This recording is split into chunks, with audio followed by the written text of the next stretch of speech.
Jump stop and jump stop reverse pivot. Good way to start practice, making sure they have body control at any level, 3rd through 8th grade. This should be used as a warm-up. Also, front pivots are great, but work on the reverse pivot because that's what they'll do, and they'll have a harder time, especially at the early grades. Again, jump stop and reverse pivot. Good time to work, especially with youngsters, 3rd through 8th, of getting proper position. As you can see, the hands are a good hand target, a good term to use. Jump stop, reverse pivot, hand target. Use the terminology. Jump stop, reverse pivot, hand target. And again, eventually we'll make it into the Commando series. Building up on the footwork is simple jump stop and reverse pivot. Front pivots are okay, but kids are used to that. Again, we're building up on the Commando series. Dribble, penetrate hard, jump stop, reverse pivot, firm pass back. As you can see, a lot of guys get a lot of action in a little time.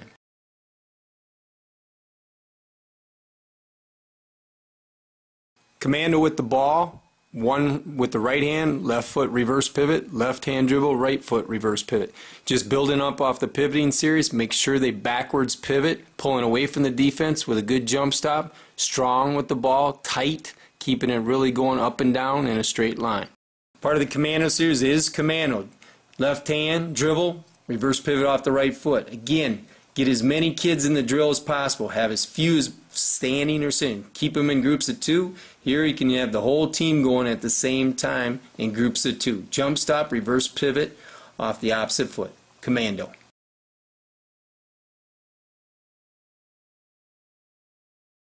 Two-ball series. We're looking at working at trips. One trip is one way, then a trip is back another. So 2 trips, 4 trips, or 6 trips, whether mid-court or full court, side to side. As you can see, you want to go hard, you want to go quick, but you want to get the ball tight and low. Again, Commando is about 2-ball. It's about going quick, keeping the ball under control. Again, in the 2-ball series, we want to keep it low and quick or tight. We're going in trips, 1 trip, 2 trip, 3 trip, 4 trip, however you want. But again, we want to go ball quick. And again, we want to get as many people as involved as possible. So keep 2 in a group, use your whole team at the same time.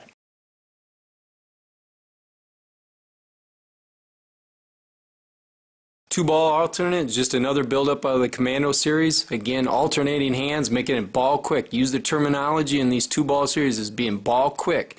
So it's okay to flub it up, but push yourself for speed. Again, on the Commando series, don't dominate practice like any drill. Keep it to 5 to 10 minutes, but change up the pace. In this case, alternating came from simultaneous to alternate, to eventually stop and go, to cross them in front, between the legs. Mix it up, but let each guy get a few reps in, a few trips. And again, keep drills limited to about 5 to 10 minutes apiece.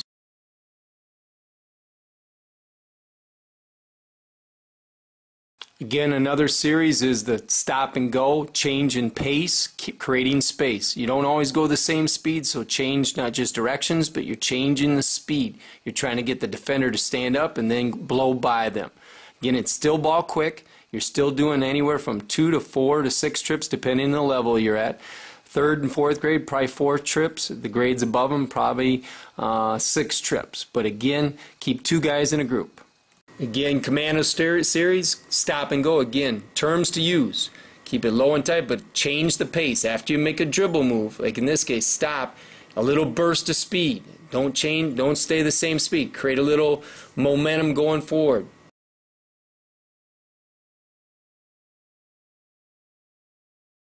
Stop and cross, again, halfway out, stop the body, and then cross them in front of you. Again, a change of pace, also a ball control drill. But again, after you make the dribble move, pick up the speed. Don't change it, don't stay the same speed, change the pace.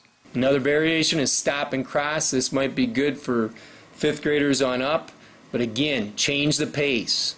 You want to make sure you get a good stop and then a burst after you make the dribble move. Stop and cross.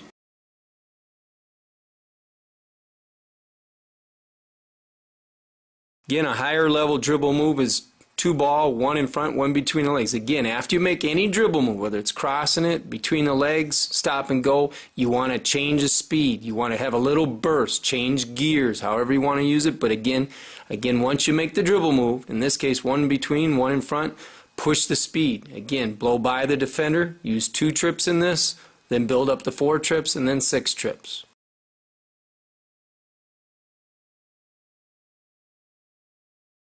Again, this is part of the 2-ball series. Instead of just going to mid-court to stretch it out, you could go 2 trips, or the older kids, 7 to 8, maybe 4 trips, but you're going sideline to sideline, in this case black to black. You're going as hard as you can for 2 or 4 trips, and this is the simultaneous drill of ball handling. A good finishing drill at the end of practice.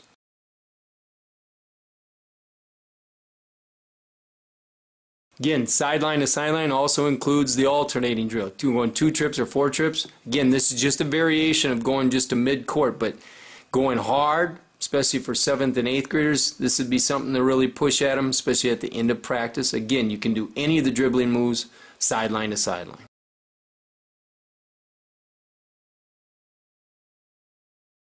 Again, the next dribble series is part of the Commando. It's called Buttle. You'll be seeing it in 2-ball, but I recommend that grades 3 through 6 start with 1 ball, and all grades can use 1 ball, but you'll see the 2-ball series. You're going to go up 3 dribbles hard at an angle, then retreat dribble, 2 dribbles back, then bring it across and go up the other side at an angle. Again, 3 dribbles up, 2 dribbles back, 1 across, and attack up the other side. 1 ball is good for the younger grades. Again, 3 up, 2 back, 1 across, and then re-attack with 3 dribbles up the other side. Again, we go on to get as many players involved in the drills as possible. Butch with a single ball, 3 dribbles up, 2 back, 1 across, and then attack with 3 up the other side. Again, Butch is simulating getting the ball out of the trap. Use that arm bar when you stop to protect it. Just don't open up where the defense is going to nip it. You want to make sure you get up, 3 drills up, protect that ball, and then retreat dribble back with the bar, with your arm bar up.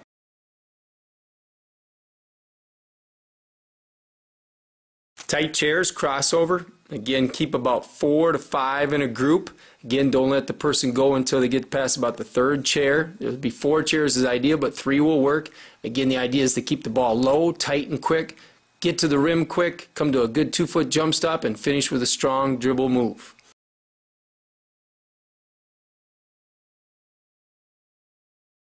Again, another part of the series of tight chairs, you're going between the legs as you encounter each chair. But again, keep the body low, stay athletic, get by that last chair and really have a little burst at the end with a 2-foot jump stop. And as you get with older guys, you can get to the other side of the rim with a reverse layup.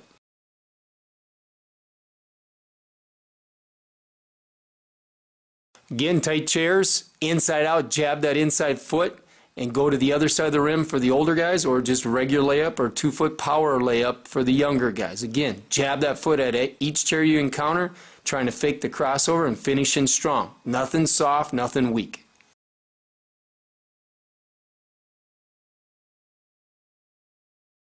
Again, this is part of the dribble series, but it's called the Nash or Steve Nash. You're attacking the basket down to the baseline, then pulling out, but keep using a retreat dribble by looking at the basket but retreating to the corner. And as you clear that chair, you set them up by a crossover between the legs and attack and hit the jump shot. Again, you want to attack, pull out of the trouble area, don't turn, keep the ball protected with an arm bar, and then set up by re-attacking for a jump shot.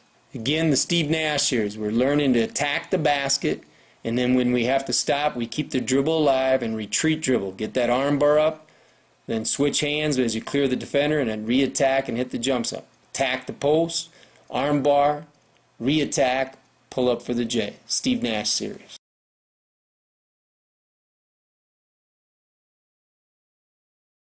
Part of the Chris Paul series is 2 chairs. As you can see, you ball toss like you're catching it from the point guard, and you rip or sweep it through. The idea is 3 ball, 3 dribble limit. An outside dribble, a dribble move, in this case a crossover, and a hard dribble to the paint and for a pull-up 8 to 10 footer. Do not let them do anything different but ball game action. Ball game action, or shots like you would shoot in a game. Ball toss, rip it, outside crossover, jump stop, hit the jumper.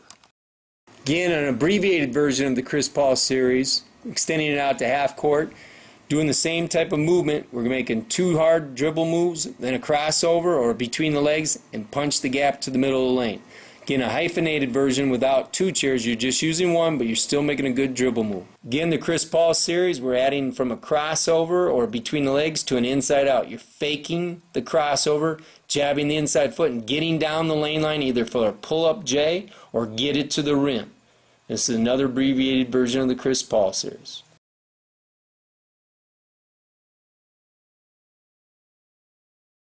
Again, in the post series, which every level should be doing, especially up and under, which is called a Dominique, or a jump hook, which is called a McHale, we want 2 passers and 2 postmen, so we're using our spacing well. We want to make sure everybody's involved and nobody's standing. Bottom line is the passer's faking a pass and then taking a dribble to get a better passing angle and getting it in the post while the post is sitting down, shot fake, up and under to the hole, and use the board. If you miss, you recover your ball and then put it off the board. You rebound your ball and put it off the board. Again, in the post move series, you're seeing here is the Dominique and up and under.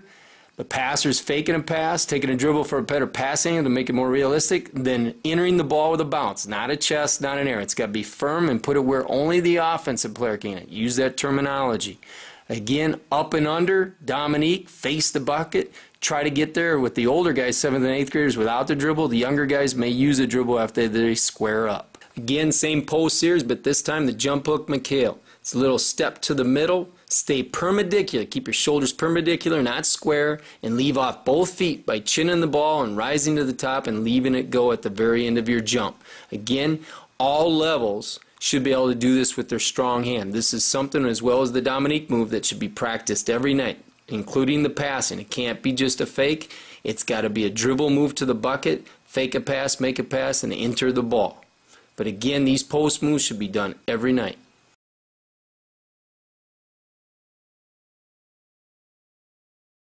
Again, in the post move series, we're going to start adding a little bit more movement. You're going to be setting up in the post, sitting down hard, setting an up screen, acting like you're not going to get it, then turn and face the wing and catch the ball and hit the jump shot. It's all part of molding into the Michigan series or the swing offense. Again, passers be animated, fake a pass to make a pass, get a dribble, better dribble angle, come down, post up for a second and a half, and then re-screen. Go up the lane line, set a Michigan screen or an up screen, set yourself up for the jump shot. Against good teams, the guy that's going to be open is the guy that sets the screen, not the cutter always.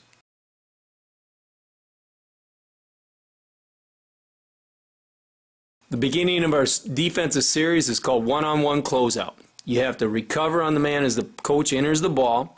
You could have both sidelines going at the same time, enter to one side, then the other. But again, the idea is to close out high and short. You want to force to the inline. You don't force to the center. You don't force to the middle paint. You force them to the inline, not the baseline. That's the terminology. Close out high with the inside hand and make sure you're ready to move your feet to the baseline. And when you close out parallel high enough so they can't dribble right to the middle. Again, one-on-one closeout, a drill that you can do every night. Throw the ball off the board, close out high and short, and be parallel to the sideline. You're forcing the offensive player to the sideline. You're not giving them the baseline. We want to make them use the sideline as an extra defender. Again, when we go 2-on-2, you'll have extra help. But close out one-on-one, high and short, and force them to the inline.